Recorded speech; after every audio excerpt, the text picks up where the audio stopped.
Assalamualaikum warahmatullahi wabarakatuh. Baik, di sini saya akan menjelaskan tentang anak-anak yang harus putus sekolah.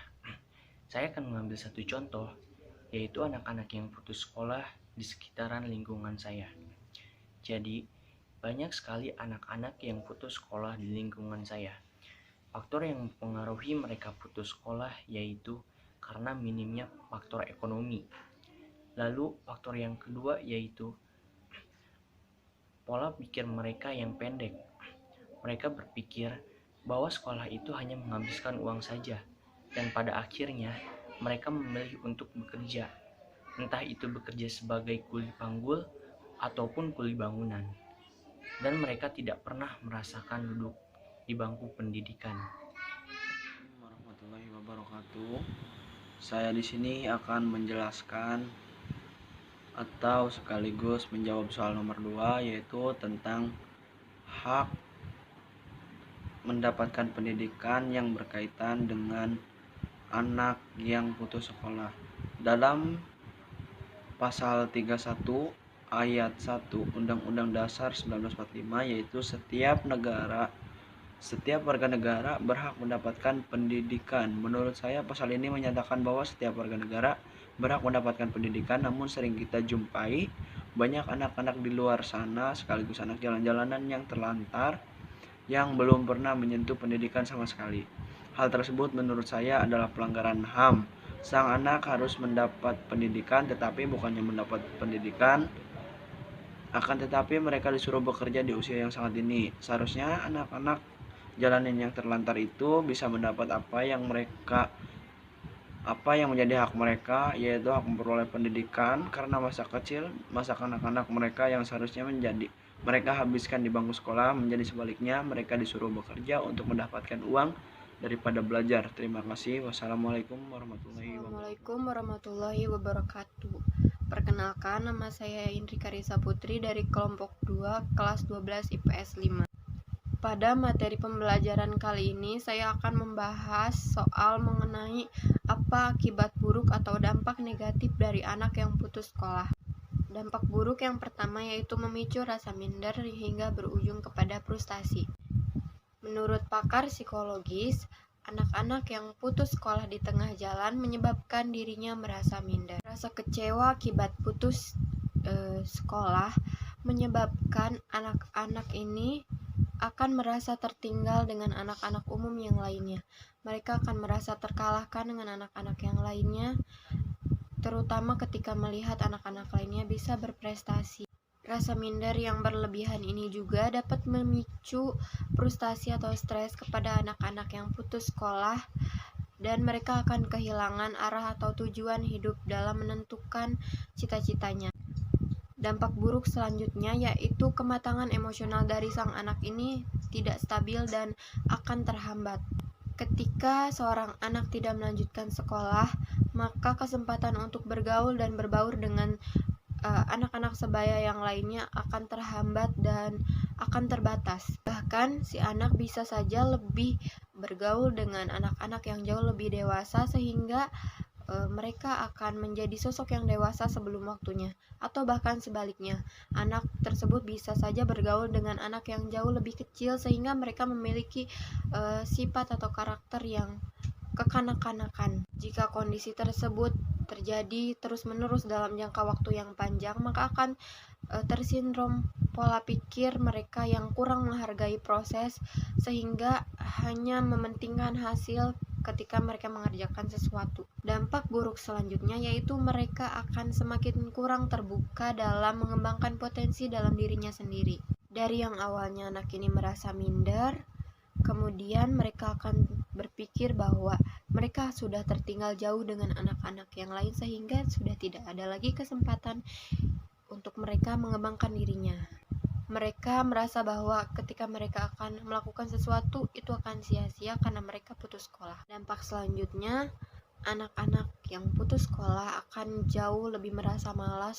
Kondisi ketika merasa malas berlebihan ini diakibatkan karena mereka telah putus sekolah. Mereka merasa bahwa mereka tidak terikat oleh hak dan kewajiban untuk berpendidikan, sehingga mereka merasa bebas untuk melakukan segala sesuatu yang mereka kehendaki sendiri. Jika dibiarkan terus-menerus, hal ini akan membuat anak semakin tidak terarah. Dampak buruk selanjutnya yaitu kehidupan anak ini tidak akan terkontrol. Dampak buruk selanjutnya yaitu anak-anak yang putus sekolah tidak memiliki wawasan yang luas sehingga ilmu pengetahuannya sangat minim.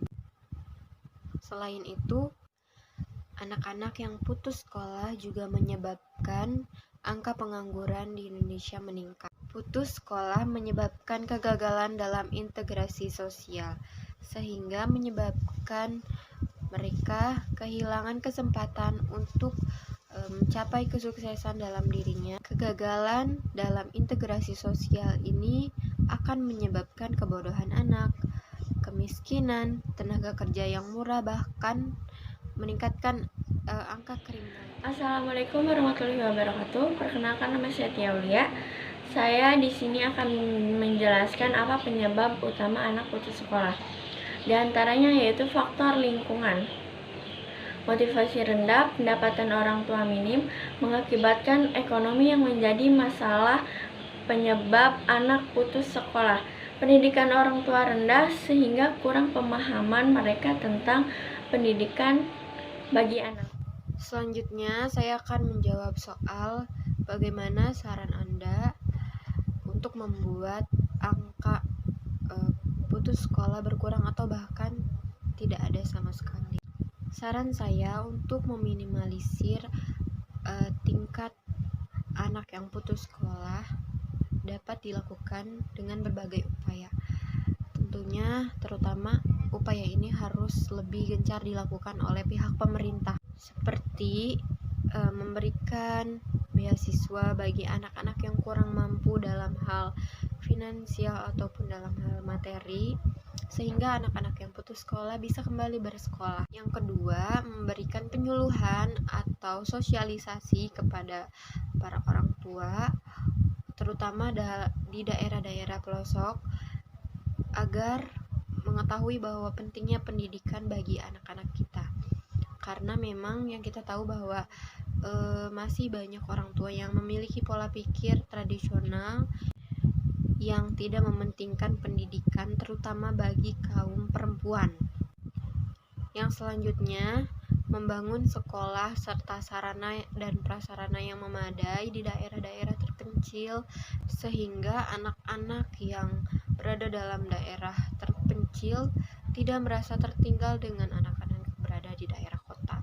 Selanjutnya, pemerintah harus memberikan wadah kepada siswa yang memiliki potensi, baik dalam bidang akademis maupun non-akademis, untuk mengembangkan potensinya tersebut, sehingga mereka mampu mengembangkan bakatnya dan mungkin bisa membangun suatu inovatif yang baru. Selanjutnya, diadakannya program guru garis depan. Nah, program ini ditujukan kepada anak-anak yang berada daerah terpencil agar mereka mendapatkan ilmu yang memadai. Dan upaya selanjutnya juga harus ada dorongan dan motivasi dari orang tuanya sendiri, sehingga anak memiliki motivasi dan rasa semangat untuk belajar. Selanjutnya, orang tua juga harus memberikan pengawasan terhadap anak, dan orang tua juga harus selalu memberikan motivasi serta inovasi yang baru, sehingga ketika anak belajar itu anak tidak akan merasa bosan atau akan merasa terkekang, sehingga anak akan menikmati proses belajarnya sendiri. Demikian yang dapat saya sampaikan. Mohon maaf atas segala kesalahan dan kekurangan. Billahi taufiq wal hidayah. Wassalamualaikum warahmatullahi wabarakatuh.